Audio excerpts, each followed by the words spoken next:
Assalomu alaykum qadrli obunachilar, bizni kuzatuvchilarimiz. Bugun sizlar bilan Node School'da bir kun qanday o'tish haqida gaplashamiz. Bu videoni to'liq ko'rsangiz, Node School haqida batafsil ma'lumot olishingiz mumkin. Maktabimizga ikkita yo'nalishda avtobus qo'yganmiz. Birinchisi Uychi yo'nalishi, ikkinchisi Yuksalishdan, ya'ni Davlatobod tumanidan Chorsuga. Mana shu ikkita avtobuslarimiz hozir yetib keldi. O'quvchilarimizni maktabga kirish jarayonlari bilan tanishamiz.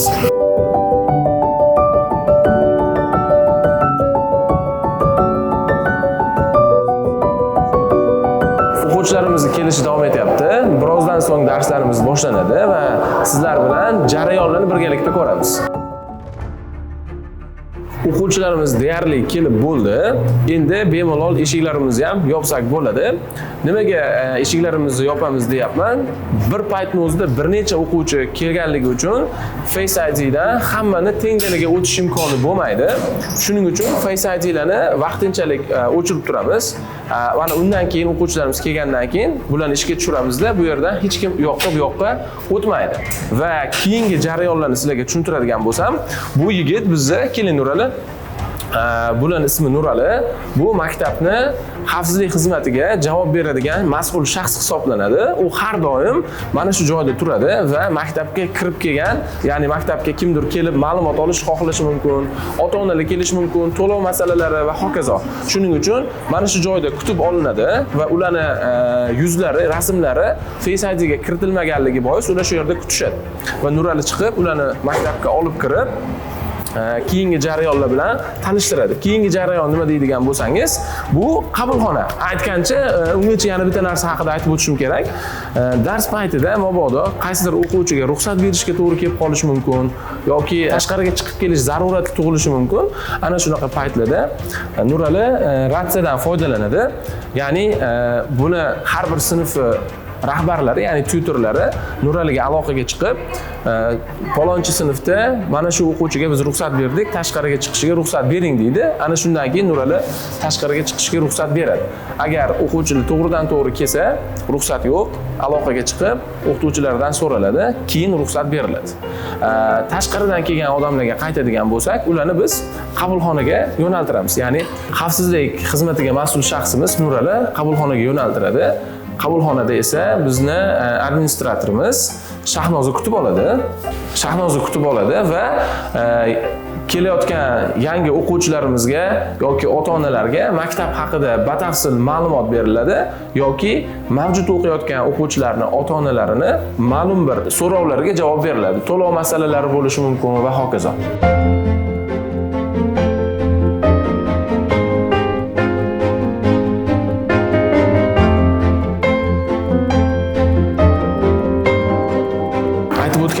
Sizlar bilan hozir dars jarayonlarini ko'ramiz. Faqat bu yerda men darsga kirib, o'qituvchilarni ham, o'quvchilarni ham ortiqcha bezovta qilmayman, lekin o'quvchilarimiz kameraga ancha ko'nikib qolishgan, jarayonlarni tabiiy holatda o'zingizlar kuzatasizlar.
to'g'risi men o'zim ham o'qituvchiman, ingliz tilidan 13 yil mobaynida dars berganman, faqat katta yoshdagilarga.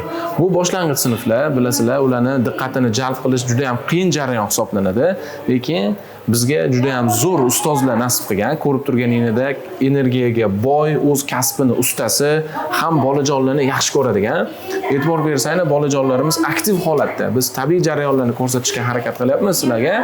Mana shu ustozlarimizga qoyil qolaman. Haqiqatda o'z ishini eng ustalari bizning maktabimizda jamlanishgan. Bu yo'lda ularga charchamasliklarini va har doim energiya bilan o'quvchilarni kelajakda yaxshi inson bo'lishga xizmat qilishlarini tilab qolaman. Bir kun davomida maktabdagi jarayonlarni nazorat qiladigan rahbariyat bilan sizlarni tanishtiraman. Ular albatta doim ish bilan band bo'ladi. Shuning uchun tezda ular bilan gaplashib chiqamiz. Assalomu alaykum. Yaxshimisizlar? Assalomu alaykum. Qodirxon, Azimjon yaxshimisiz? Bular bizni rahbariyatimiz. Azimjon, demak, sifat nazorati bo'limining rahbari Azimjon Asqarov hamda o'quv ishlari bo'yicha direktor o'rinbosari Qodirxon Isroilov. Birinchi bo'lib Azimjonga yuzlanamiz. Azimjon, sifat nazorati bo'limi deganda ko'pchilik faqat o'quv jarayonlarini nazorat qilish tushunadi. O'zi shunaqami? Bizga ozgina ma'lumot bering.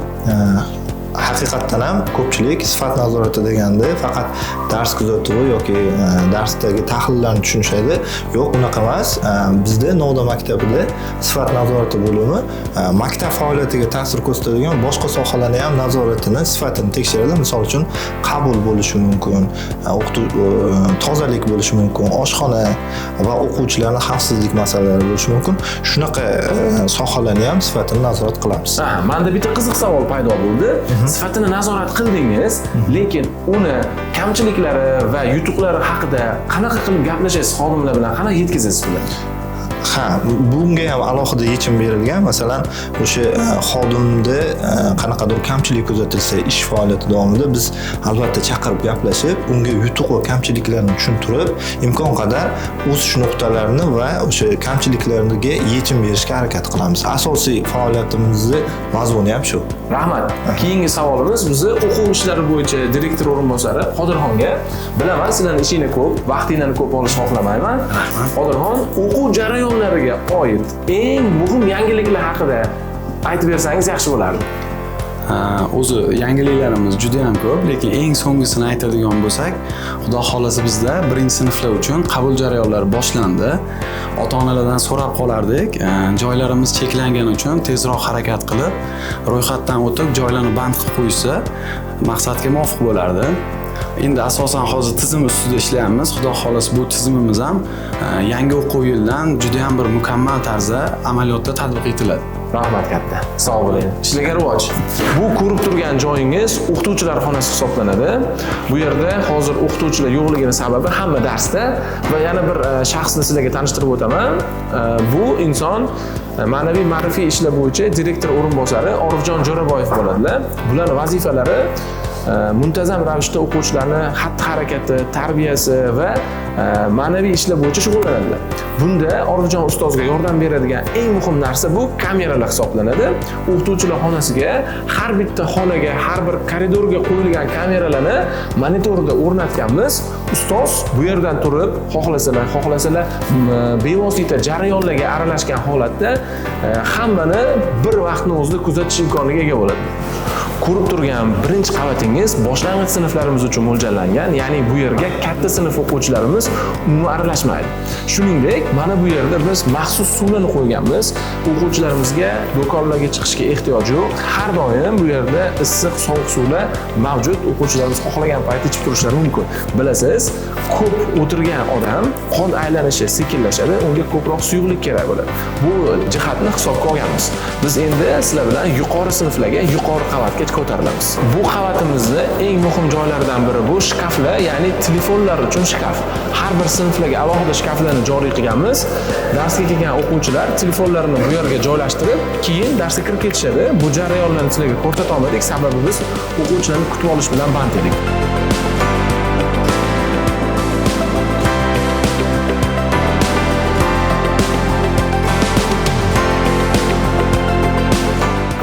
davrida ko'pchiligimizni eng yoqtirgan fanlarimizdan biri bu jismoniy tarbiya bo'lgan. Ko'rib turganingiz Noda School'ning sport zali. O'quvchilarimiz bu yerda voleybol, basketbol, stol tennisi va quvnoq startlar kabi o'yinlarni bemalol o'tkaza olishadi.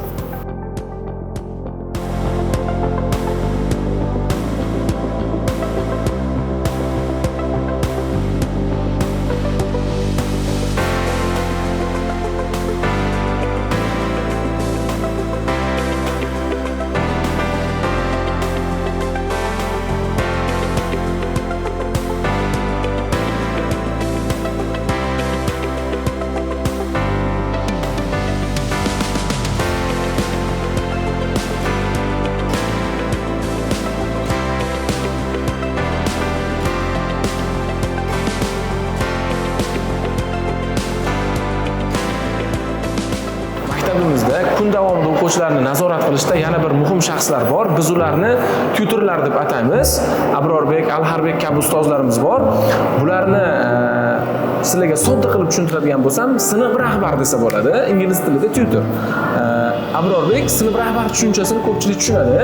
Oddiy maktabdagi sinf rahbar bilan sizlar nima farqinglar bor? Bizning farqimiz shundan iboratki, biz bolani biz ma'lum bir fandan dars o'tmaymiz. Aksincha, darsdan tashqari holatda bolalarni darsdan tashqari holatdagi yurish-turishi, dars tayyorlash jarayoni va ota-ona bilan doimiy muloqoti bo'lib turish, ya'ni bolani darsga vaqtida kelishi va vaqtida ketishi, kech qolmasdan kelishini ta'minlash. Yaxshi, rahmat Bolabek. O'quv jarayonlari davom etyapti. Ulardan ham sizlarga lavhalarni beramiz, lekin undan avval kelinglar sizlar bilan oshxonani ko'ramiz. Taxminan 1 soatdan keyin bizda tushlik vaqti boshlanadi. Ungacha ovqat tayyorlanish jarayonlari ham menimcha ko'p ota-onalarga qiziq. Shu jarayonlarni sizlar bilan birga ko'ramiz. Bu ko'rib turgan joyingiz maktab oshxonasi juda ham katta, shinam, yorug'. Albatta o'quvchilarimiz bu yerga kirib kelishlari bilan qo'llarini yuvib, maxsus sochiqlar o'rnatib qo'yganmiz. Keyin dasturxonga o'tirishadi. Ko'rib turganinglar aka, maktabimiz oshxonasi juda ham katta. Bir paytni o'zida bu yerga 150 dan 200 gacha bo'lgan o'quvchilarimiz o'tirib ovqatlanishlari mumkin. Dasturxonlarimiz milliyligimizni ozgina belgisini hisobga olib bezak qilib qo'yganmiz va har bitta stolimizga raqam qo'yganmiz. Nimaga? Bu oshxonada o'quvchilarimiz kirib tezroq o'zlarining joylariga o'tirib ovqatlanib, keyingi navbatdagi o'quvchilarga joy bo'shatishlarini uchun mana shunaqa raqamlab qo'yganmiz. Ya'ni bolalar biladi qaysi stolda o'tirishini. Ana endi sizlar bilan kirib bevosita ovqat tayyorlanish jarayonlarini ham ko'ramiz.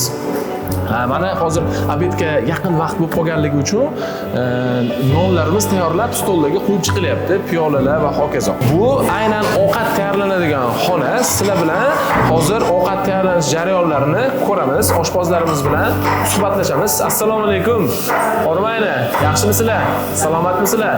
Xo'p, biz Noda School'da bir kun degan video olyapmiz. Bevosita bilasizlar, taomlanish muhim qismi hisoblanadi. Shuning uchun sizlar bilan o'zingizlar ishini bemalol qilishinglar mumkin, suhbatlashib, jarayonlardan ulashib boramiz. Xo'p, bugun menyu bo'yicha nima taomlar tayyorlanishi belgilangan? Bugun menyu bo'yicha suyakli birinchi ovqatimiz suyakli go'shtli sho'rva. Sho'rva, aha. Oq sho'rva deyiladi. Bu ham yaxshi ovqat. Aha, ikkinchisigacha. O'raman manti. Aha. Saqlayapmiz. Duxovkada. Aha. O'raman manti. Aha. Yana nima bu? Yana nima beramiz bolalarga? Salat. Mana Salat. salatimizni ko'ringlar. Aha. O'raman mantimizni yoqib beramiz. Nimalardan tayyorlangan bu? Bu salatimiz karam, pomidor, bodring, общий sabzavotli salat. Sabzavotli salat. Qizilcha, vitaminga boy salat bu. Aha. O'rama manti deganingiz bumi? O'rama mantimiz duxovkada qildik buni. Aha. Qani, pichoq bersanglar, men ko'rsataman. Pichoq beringlar. Mana bolalarga ko'ngliga qattiq kelmaydigan, ko'ngliga qattiq kelmaydigan qilib tarelka beringlar. Ichida kartoshkasi bor. Aha, demak kartoshkali O'rama manti. Holatda beriladi mantimiz.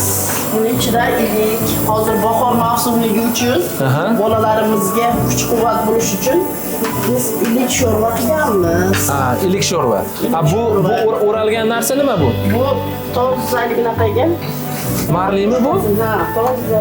Nima uchun marliga o'rab solinadi? Bu yangi marliga solganmiz, shu bu kartoshkasi ezilib ketmasligi uchun, butun chiroyli chiqishi uchun mana. Tushunarli. Mana kartoshkasi butun. Sabzisi, buni ichida hamma vitaminlar bor. O'zi hididan ham bilinib turibdi, ovqatni haligi ba'zida hidi ham aytib turadi-ku, endi ta'mini hozir o'quvchilar bilan birgalikda tatib ko'ramizda. Mana hozir sizlarga mana Ha, ilik shu. mana shu, mana ichida ilik. Ha. Mana ichida ilik bo'ladi, bolalarga qoqib tashlaymiz. Juda ham maza qilib suyib ichishadi.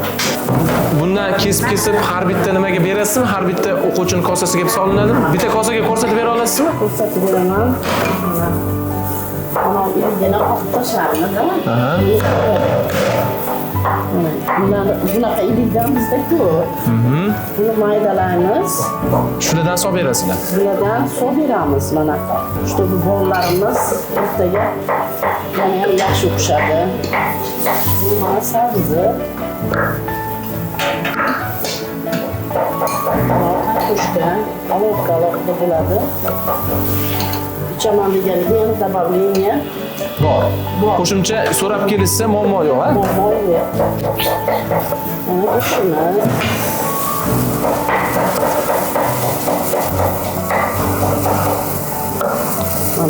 Mana shu holatda bo'ladi. Mana shu holatda bolalarga ovqat qo'yamiz. Qani Sog'lamiz. Mana shu ovqatimiz tayyor bo'ldi. ovqat pishishda. Tayyor. Ovqat pishdi, tayyor. O'zi har kuni nechida tayyorlaysizlar ovqat odatda? 10:30da ovqatimiz tayyor bo'ladi. 10:30da. 10:30da tayyor bo'ladi. Biz 11:00ga O'quvchilarga berasizlar. o'quvchilarga уже quyamiz. Quyamiz mana. Mana shular mana. Mana bu. Demak, bu birinchi taom, ikkinchi taom. Bu ko'katimiz. Mana ko'katlarimizdan hammasi chiroyli.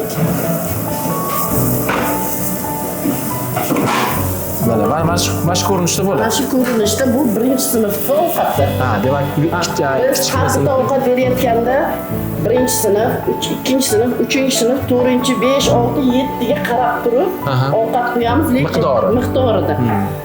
To'ymaganini keladi, dabaqqa bizda ovqat bo'ladi. Bo'ladi.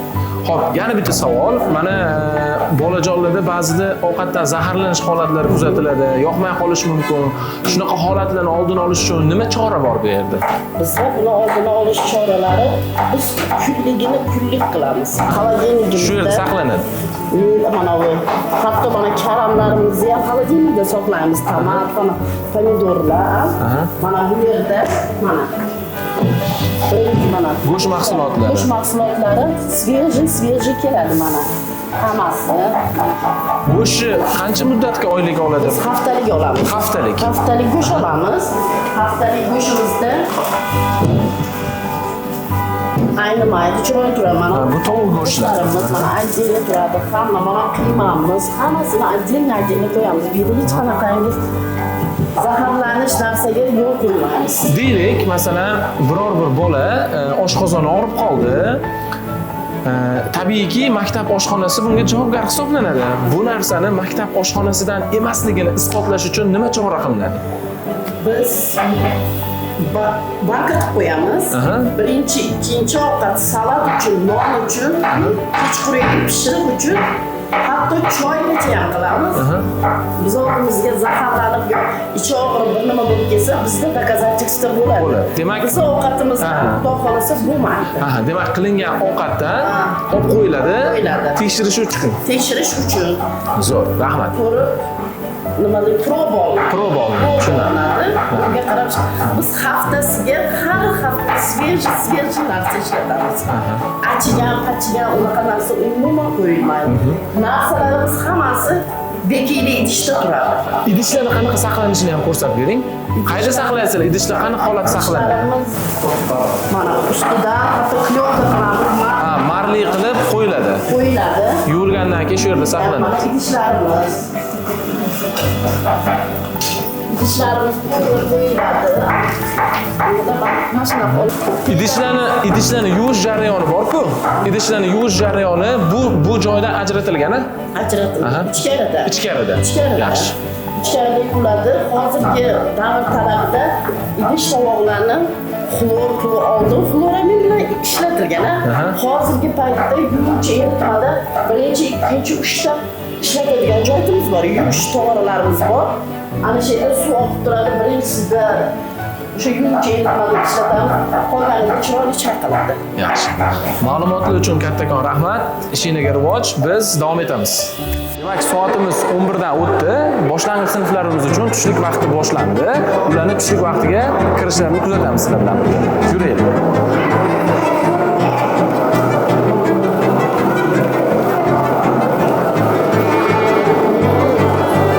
Va alaykum assalom.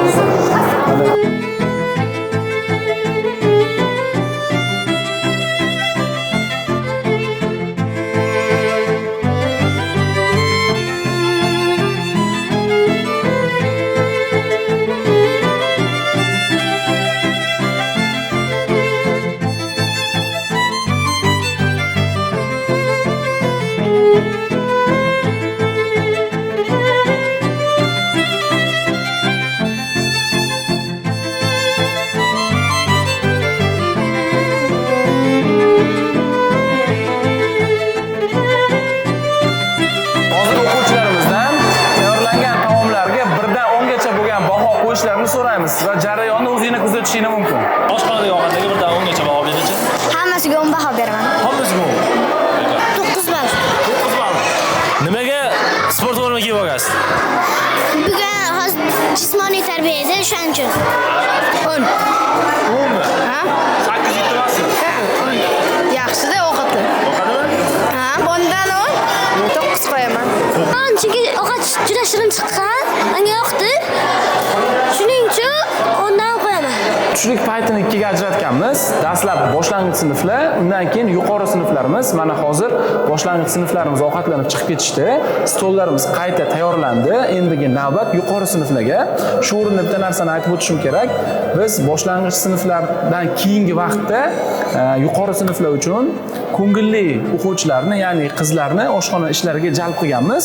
Stollarni tozalash, qayta ularni yana tayyor holatga keltirish, ovqatlarni tashishga ko'ngilli o'quvchilarimiz jalb qilingan va bu yerda ularga ozgina bo'lsa-da qo'shimcha, ya'ni inglizcha qilib aytadigan bo'lsak, extracurricular activities deydi, ya'ni ta'limdan tashqari faollik. Mana shu faollikka jalb qilganmiz. Ular bilan birgalikda shu jarayonlarni o'taymiz. Ularga bu qo'shimcha ish qilishga, ya'ni darsdan ozgina bo'lsa ham chalg'ishga va keyingi hayotlarida ozgina bo'lsa ham yordam tegishiga sabab bo'ladi. Endi o'quvchilarni taklif qilsak bo'ladi.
Yaxshimisizlar bolalar? Dabavka bor, dabavka. Behijolat. Ovqat yaxshimi? Zo'r deyavermaydi-da, yomon bo'lsa aytish ham kerak-da. Yaxshi, rostdan yaxshimi? Bugun 16-aprel mana Novda Schoolda bir kun loyihamizni ichida bir xodimimiz ham tug'ilgan kun ekan. Ingliz tili o'qituvchimiz Madinaning tug'ilgan kuni ekan. Biz odatda xodimlarimizni mana shunaqa chiroyli tartibda tabriklashga odatlanganmiz va bugun ham mana shu jarayondan chetda qolmadi. Tabriklaymiz Madina. Sizni hayot yo'lingizda, ish faoliyat yo'lingizda ulkan omad tilaymiz. Oldingizga qo'ygan hamma maqsadlaringizga, yaxshi niyatlaringizga yetishishingizga butun jamoamiz nomidan tilakdoshman. Tabriklaymiz. Xo'p, sog' bo'ling. Dars jarayonlari davom etyapti. Mana hozir biz informatika xonasidamiz. 9-sinf o'quvchilarimizning informatika darsi. Bu yerda 20 ta kompyuter joylashtirilgan. Bitta sinfda 20 ta o'quvchi bo'lishi nazarda tutilgan. Shuning uchun har bir o'quvchiga bittadan kompyuter joylashtirilgan. Informatika darsida o'quvchilarimiz mana shu yerda berilgan topshiriqlarni bajarishadi. Adashmasam hozir Excel dasturida jadval tuzish vazifasi topshirilgan, shu bilan band.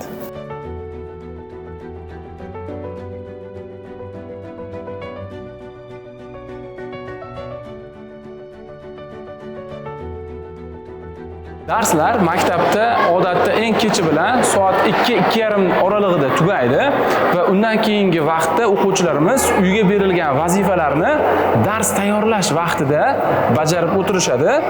Tutorlarimiz ularni nazorat qilishadi. Sizlar bilan hozir birorta sinfning dars tayyorlash jarayonini ko'ramiz birgalikda. Demak, bu yerda 7-sinf o'quvchilarimizni dars tayyorlash vaqti. Bu vaqtda bularga erkinlik beramiz. Hamma o'zini xohlagan fanidan vazifalarni bajarishi mumkin. Masalan, Omadbek qaysi fandan dars qilyapsiz? Ona tili. Muhammad Ali? Reading, ingliz tili. Zuhra? Matematika. Jo'rabek? Ingliz tili. Abdurashid biologiya. Demak, ko'rib turganingizdek, o'quvchilarga o'zlari xohlagan fanlaridan vazifalarni qilishga imkon beramiz va ozgina bolalarga erkin vaqt beramiz. Deylik, dam olishlari uchun, shaxmat, shashka yoki boshqa bir o'yinlarni, jamoaviy o'yinlarni o'ynash uchun ham ozgina vaqt beramiz. Demak, keyingi manzilimiz bu 8-cho'lpon sinfi. Bularda ham hozir dars tayyorlash vaqti. Kirib ko'rishimiz mumkin. Sizlar bemalol darsinglarni davom ettiraveringlar. O'quvchilarimizni dars tayyorlash vaqtida erkin vaqt beramiz. Bitta o'qituvchi nazoratda bo'ladi. Dars tayyorlash vaqtida o'quvchilarimiz dars jadvalini ketma-ketligi asosida vazifalarni bajarib borishadi. Ruschaga o'rganib qolganmiz, polnik deb. O'zbekchasi nima? Polnikka.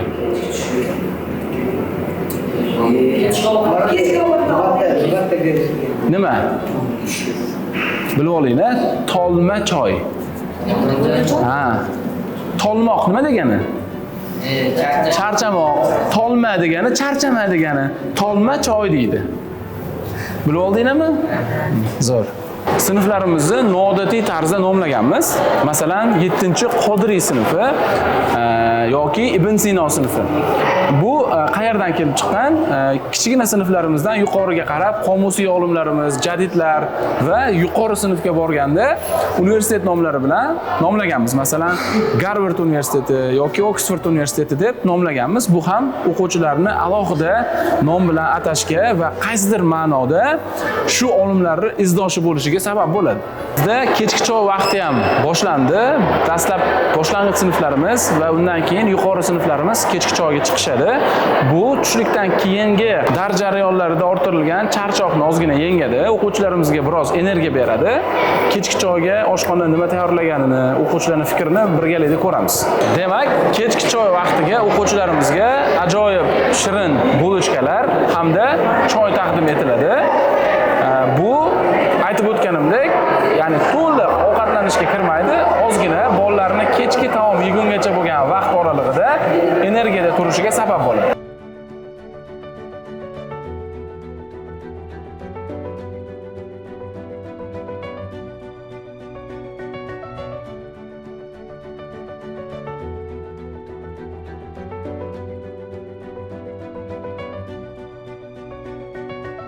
Bu esa bizning faollar zalimiz. Bu yerda bizning tadbirlarimiz, ota-onalar yig'ilishi yoki sinflar bilan alohida suhbatlashishimiz kerak bo'lsa, ayni mana shu joydan foydalanamiz. Bu o'quvchilar uchun qulay o'rindiqlar, sahna va chiroyli dizayndan tarkib topgan. Dars tayyorlash vaqtida o'quvchilarimiz sinfxonadan tashqari mana bunaqa coworking zonada ham dars qilib o'tirishlari mumkin. Bundan tashqari biz maxsus divanlarni qo'yganmiz koridorga. Bu nima uchun desangiz, o'quvchilar o'zaro savol-javob qiladigan darslari bor yoki ingliz tilida speaking deydi, o'zaro suhbatlashish kerak. Ana shu jarayonlarda mana shu divanlar bizga asqotadi.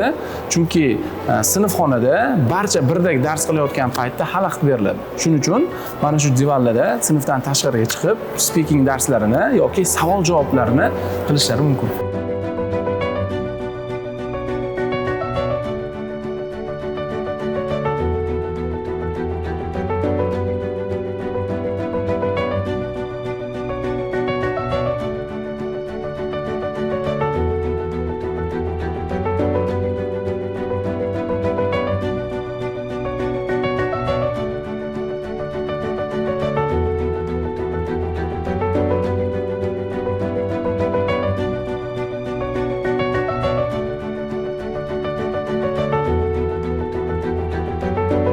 Mana bugun sizlar bilan Novda School'dagi bir kunni qo'limizdan kelgancha ozmi ko'pmi yoritishga harakat qildik. Siz ham farzandingizga mana shunaqa maktab qidirayotgan bo'lsangiz, Novda School ayni tanlov. Bizni kelajakda hali rejalarimiz juda ko'p. Bularni ayrimlarini sizlarga bo'lishmoqchiman. Birinchidan, ota-onalar uchun ilova taqdim etishni reja qilganmiz. Bu ilova orqali farzandlarini davomati, o'qishlari, xulqi barchasi haqida batafsil ma'lumot olishlari mumkin. Bundan tashqari, o'quvchilarimizni critical thinking, ya'ni tanqidiy, tahliliy fikrlashlarini rivojlantirish uchun noakademik mashg'ulotlarni ham yo'lga qo'yapmiz. Bunda o'quvchilar jamiyatda o'zini qanday tutishi, jamiyatdagi ishtiroki, atrofdagilariga bo'lgan munosabat haqida batafsil o'quvchilar bilan suhbatlashish, ma'lum bir joylarga tashriflar, masalan, qariyalar uyiga yoki nogironlar uyiga tashriflar orqali ulardagi fikrlashni kengaytirishni reja qilganmiz. Bularni ayrimlarini shu yil davomida ham o'tkazdik va kelasi yillarda mana shu dasturlarni yanada kengaytirishni reja qilganmiz. Ma'lumot o'rnida aytaman, may oyidan maktabga tayyorlov kurslariga start beramiz. Hozirda qabul jarayonlari davom etmoqda. Biz sizga quyida telefon raqamlarimizni, ijtimoiy tarmoqdagi manzillarimizni taqdim etamiz. Bemalol batafsil ma'lumot olishingiz mumkin bo'ladi. Siz ham o'z farzandingizni yoki tanishlaringizni mana shunday maktab qidirayotganligini bilsangiz, Novda School'ni tavsiya etishingiz mumkin. Novda School milliy tarbiya bilan zamonaviy ta'lim sari.